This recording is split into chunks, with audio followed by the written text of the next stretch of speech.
Hi everyone, welcome to my analysis on Intel. The ticker symbol is INTC.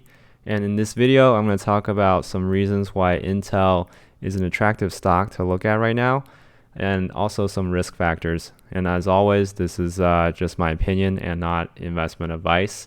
So diving right in, Intel reported their Q3 earnings on Thursday, and the stock is down about 11% on Friday off of news that sales were lower than expected in their enterprise market, as well as management guiding a lower Q4 earnings.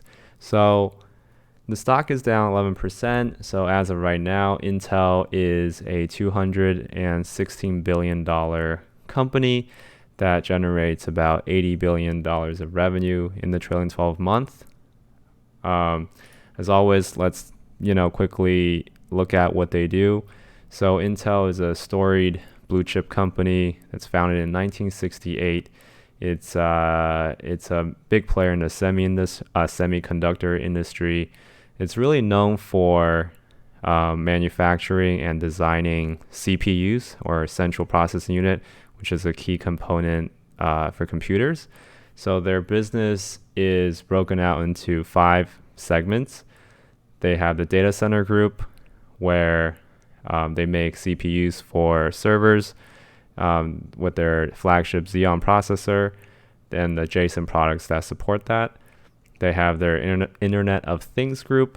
They recently acquired Mobileye, which is a company that is developing autonomous driving technology. And they have their client computing group, in which they make CPUs for desktops, laptops, kind of for consumer applications, right? Right now they're on their iteration is the I series, going all the way from i3 at the low end to i9 at the high end, and also all the adjacent products that support that. They have a memory business where they make NAND solid state drives, and they also have a very small programmable solutions business. Their 2 biggest businesses are obviously their client computing group, as well as their data center group, where they make CPUs. So usually I talk about the investment thesis first, but with Intel and what's going on with Intel in 2020, it's more relevant to talk about some of the big risk factors and why the stock has been down so much.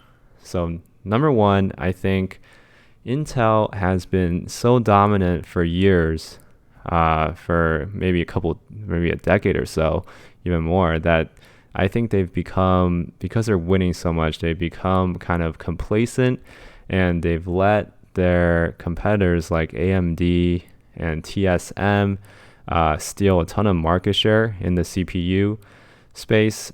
Due to the latter, because they're kind of underdogs, they've been much better about innovating and coming up with better CPUs, when Intel's kind of been resting on their laurels.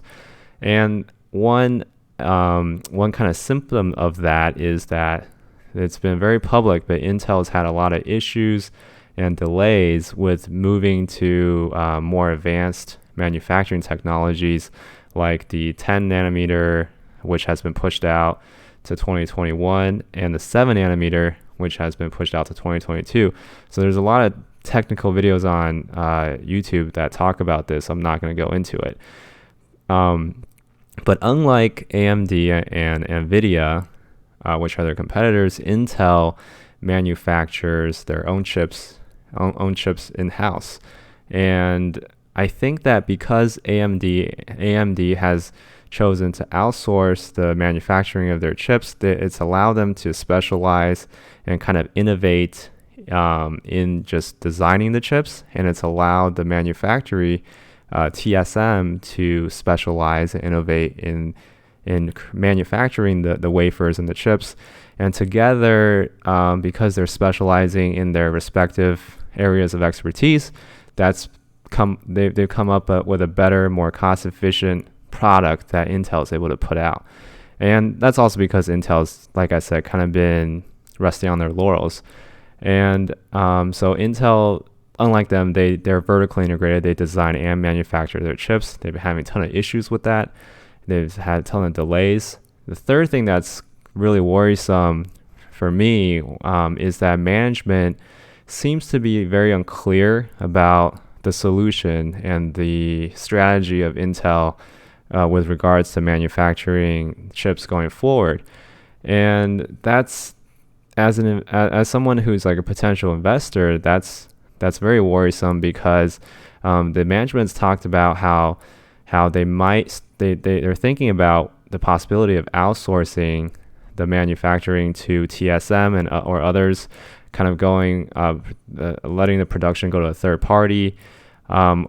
So and they've talked about kind of, oh, maybe we'll do half outsourcing and half in-house. So it seems to be very wishy-washy, and they seem to be very unclear about a strategy going forward, right? They just seem to be hedging their bets, like, let's do a little bit of each and see what the outcome is, and that never works well. I think either management has to roll up their sleeves and say, okay, we are behind the 8 ball, we're playing catch up, and in terms of the manufacturing technology, we're going to invest R&D and catch up. Or let's just say, okay, we're not competitive, and let's do what AMD does and just focus on designing chips. But doing both seems to be you're not going to do a good job in either one, right? So I think that's a very worrisome kind of development with Intel recently. So on the back of all the negativity, I'm going to talk about why, despite all this, Intel may still be a good company to look at right now. And what's central and key to this thesis is that Intel's valuation is extremely, extremely cheap. So if we look at Intel's financials, Intel generated $78 billion of sales. Of that, they were able to generate 18.3 billion of free cash flow, and that translates to just under it's 11.8 times enterprise value to free cash flow. Now, remember that the average company in S&P has a PE of around 30 times. So relative to that, Intel is extremely cheap, and relative to the peers that I've been talking about, NVIDIA, TSM, and AMD, these companies are trading at 66 times, 100 times, 155 times multiple. And clearly, as we know, a stock is the discounted value of a company's future free cash flows. And obviously, the market is pricing in a lot of free cash flow growth for Intel's peers. In other words, they're pricing a lot of good things, a lot of positive development for these companies, whereas they are pricing a lot of negativity for Intel at just 11 times, right? In fact, assuming that Intel experiences negative free cash flow growth of 5% a year for the next 20 years, right? You can easily model that out. And the undiscounted sum of the next 20 years of free cash flow, when the cash flow drops by 5% a year, is 223 billion, and that's in excess of what Intel is worth today. That's assuming that in 20 years, Intel ceases to become a company and basically has no terminal value, and it just makes what it's making today, but just 95% of what it's making today every year. So this is a pretty, I think, a draconian forecast for Intel, especially since they've been growing their cash flows. So in 2019, their cash flows was just 14 billion. So I'm assuming the cash flow goes down. So in other words, I think if you look at Intel relative to their peers, they look very cheap, and that's precisely because the market is pricing in a lot of negative developments for Intel, right? So kind of one mitigant to that is that despite all the news of Intel's kind of imminent demise, Intel still makes some pretty high performing CPUs. So I'm going to a website called User Benchmark, and you can see that in terms of the performance, a lot of these chips are made by Intel.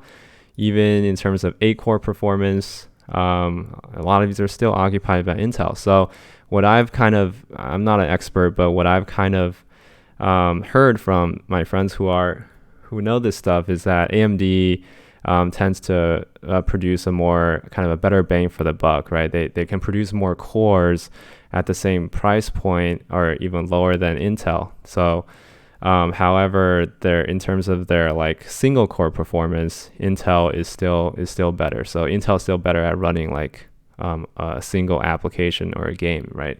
So I think you have to look at Intel in that it's still kind of a market leader in CPUs. It's actually dominant in enterprise application, which is in servers. They have a 95% market share in that right now. Their laptop CPUs has like 80% market share. All this data is from Statista, so don't quote me on it. And I think AMD has done a good job of slowly taking away some of that market share as well.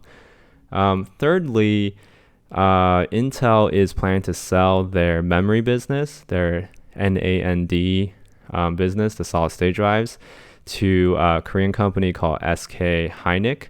And most analysts and I myself, I think this is a positive because the memories have become kind of a commodity-like product where, you don't really care if your memories from if your hard solid state drives from Samsung or Intel or Corsair. They're kind of, it's like almost like a commodity, right? So it's good to sell these low margin, low profitability businesses, and Intel's done that. And I think they're expected to raise something like $10 billion. Finally, what I think it's another positive development is that for the first time since 1998, where Intel exited the discrete GPU business, now they're getting back in. They're going to release discrete GPUs. And I think that's positive because it allows them to compete with NVIDIA and AMD in the discrete GPU and where these are very kind of high margin kind of extension of CPUs, right? That's kind of the next step for PCs. So in conclusion, I think that, key to the investment thesis has to be the valuation. And I think the market is pricing in a ton of negativity into Intel. Some of it might not be as warranted.